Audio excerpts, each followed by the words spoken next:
प्यारे भाई और बहनों, मेरा नमस्कार स्वीकार हो। देखिए, आज हम ज्योतिष की श्रृंखला में बताएंगे कि पाकिस्तान के प्रधानमंत्री क्रिकेटर की कुंडली का हम विश्लेषण करेंगे। बहुत हंगामा मचा हुआ है पूरे विश्व में। तो उनका जन्म 5 अक्टूबर सन 1952 सुबह 6:45 लाहौर में हुआ है। तो उसके हिसाब से इनकी कुंडली का हम अवलोकन करते हैं तो इनकी कन्या लगन आती है, और कन्या लगन में शनि पंचमेश और षष्ठेश है, और सूर्य वैभाव का स्वामी है। बुध लग्नेश भी है जो अपनी उच्च राशि में बैठा है, और दशमेश भी है। फिर जो है तुला राशि में द्वितीय स्थान में शुक्र स्वराशि का है।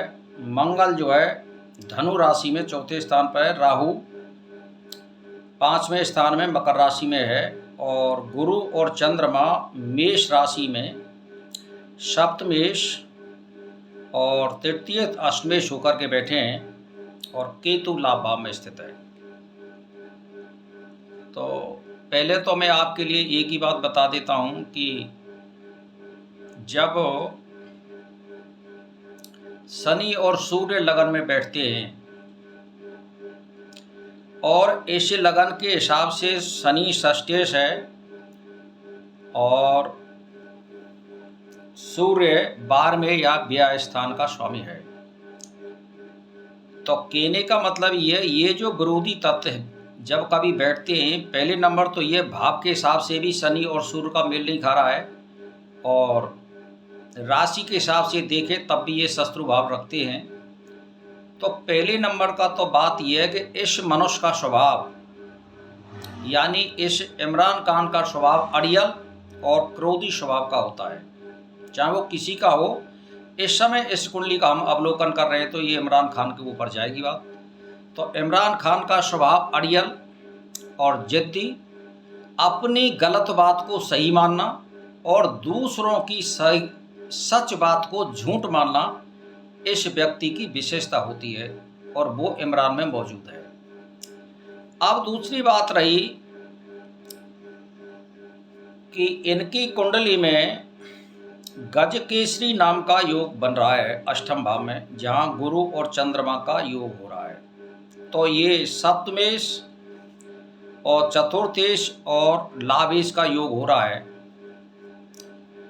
तो कहने का मेरा मतलब यह है कि गजकेसरी योग हमेशा राजनीति यानी चालाकी का योग देता है, और ऐसे मनुष्य के योग में इनके में सप्तम और लगन में नहीं है तो फिर बात ही अलग होती है। ये मनुष्य इतना गलत काम नहीं करता, इसलिए अष्टम भाव में बन रहा है, इसलिए इनको ये दिक्कत आ रही है। तो इनके नेतृत्व में लोग वाग विश्वास करते हैं, क्योंकि ये कुछ ऊपर से परमात्मा की कुछ कृपा होती है, पूर्व जन्म का कोई हिसाब किताब होता है।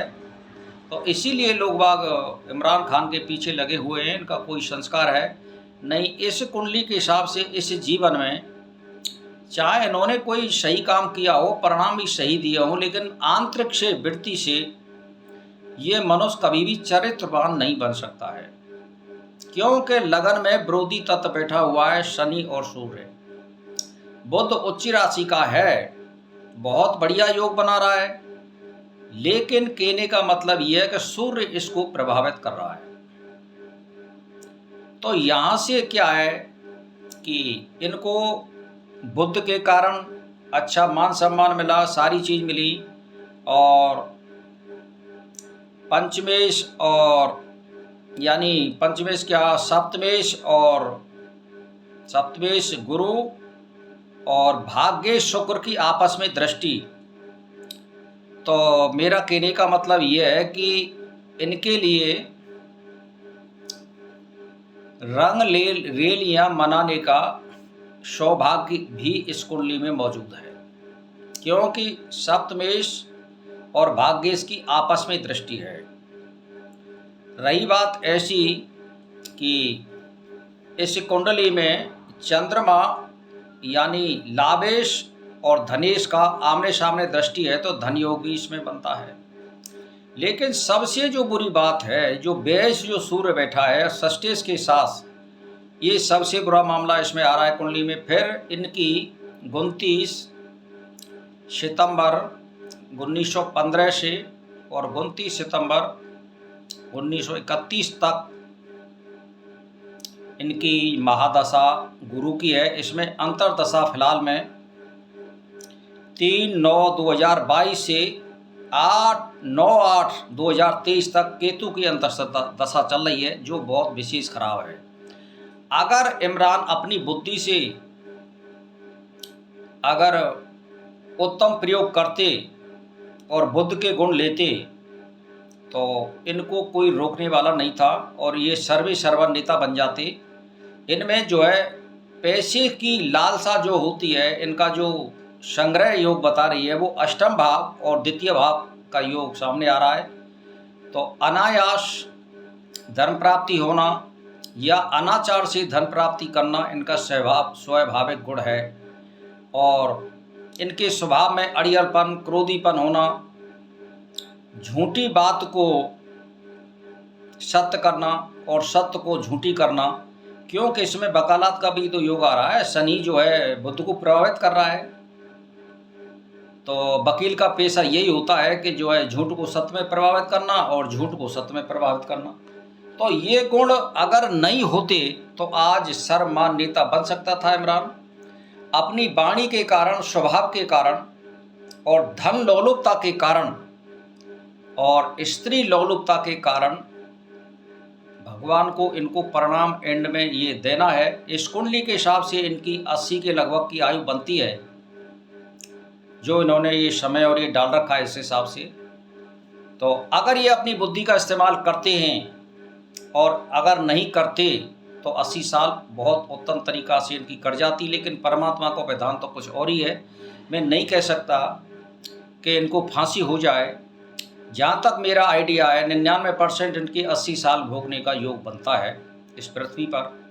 लेकिन फिर भी मानसिक कष्ट गुरु की वजह से अवश्य मिलेगा। और कहने का मतलब ये, केतु की जो अंतर्दशा चल रही है 9 अगस्त तक 2023 तक, अगर इस समय को इमरान किसी तरह से युक्ति से निकाल जाते हैं तो फिर ये 80 साल पूर्ण कर जाएंगे।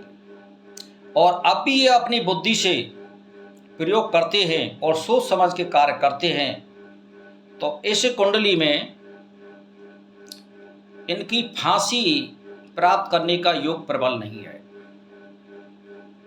ये जीवन जी सकते हैं बशर्ते इनकी वाणी और बुद्धि का उपयोग सही करें तो भाई और बहनों, मैं तो एक ही बात कह रहा हूँ, इन्होंने अपने जीवन में कांटे बोए हैं। जो आदमी कांटे बोएगा उसको कांटे पर चलना पड़ेगा। और जो लोग भोगों में रत रहता है उसको एंड में कहने का मतलब यह दुख तो परमात्मा देता है। स्वर्गेश्वरी सो नरकेश्वरी और नरकेश्वरी सो स्वर्गेश्वरी, कहानी वही आ रही है। इन्होंने गलत इस्तेमाल किया है बुद्धि का, उसका परिणाम भुगतना पड़ रहा है। 1-8% कोई कहीं कोई मान के चलो इन्होंने एक विश्व कप जिता दिया अपने नेतृत्व में, बस इतनी ही मैं इनकी ख्याति समझता हूँ। बाकी की इन्होंने राजनीति में तो कोई भी काम बढ़िया नहीं किया है। और अपने जीवन में चरित्र के बारे में इस कुंडली बिल्कुल अर्थहीन है। ये चरित्रवान व्यक्ति कभी नहीं हो सकता है। तो इसीलिए भाई और बहनों, और अपनी बात को सर्वोपर रखना, किसी आदमी को मान सम्मान नहीं देना और किसी आदमी को बढ़ते देखना इनकी फितरत में नहीं है। इसीलिए अपने स्वभाव और बुद्धिहीनता के कारण अगर फांसी का योग इमरान प्राप्त कर ले तो मैं कह नहीं सकता हूँ, नहीं 99% इसमें 80% भोगने का योग प्राप्त है। तो भाई और बहनों, तो मैं तो एक ही बात कहना चाहता हूँ, मनुष्य को भगवान ने अगर जीवन जीने का योग दिया है और मनुष्य धरती पे आया है तो बुद्धि का सदुपयोग करे और माया में ज़्यादा लिप्त ना हो। माया तो आती है और जाती है, और जब हमारे पास इतना पैसा है कि हम अच्छी तरह से जीवन जी सकते हैं तो हमें अनाचार करने की क्या ज़रूरत है। मोदी जी से प्रेरणा अगर ये ले लेते तो आज सर्वमान पाकिस्तान के नेता बन जाते, जिन्होंने महान त्याग किया है, जो सन्यासी भी पाठ नहीं कर सकता मोदी जैसा। एक विश्व में उदाहरण पेश कर दिया है मोदी जी ने कि राजा होते हुए संपत्ति और स्त्री यानी सुरा सुंदी और माया का त्याग करने वाला संसार में शायद मोदी जैसा इस समय तो संसार में भी नहीं है।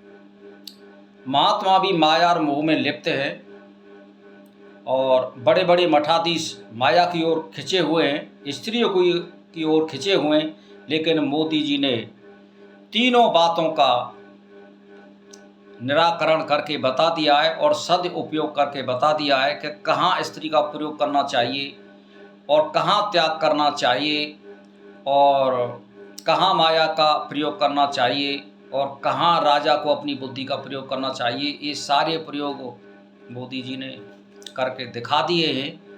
मनुष्य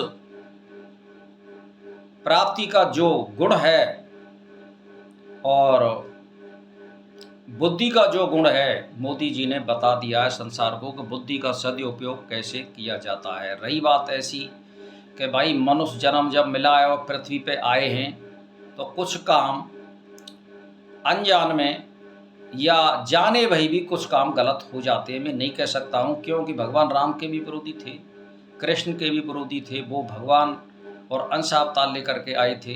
तो इसीलिए मैं ज़्यादा कुछ नहीं कहना चाहता हूँ, लेकिन मोदी जी में मुझे तो गुण दिखाई दे रहे हैं, अब गुण दिखाई नहीं दे रहे। तो इमरान खान जी आप जीवित हैं अभी, और अपनी बुद्धि को बदलें और अपनी आयु प्राप्त करें। आपके प्रारब्ध में कम से कम अभी 9 साल शेष हैं, इसको प्राप्त करें और अपनी सद बुद्धि का अगर उपयोग करते हैं तो फिर दोबारा आपको सत्ता आ सकती है, बशर्ते आप बुद्धि का उपयोग करें तो। बस इसी के साथ मेरा प्रणाम स्वीकार।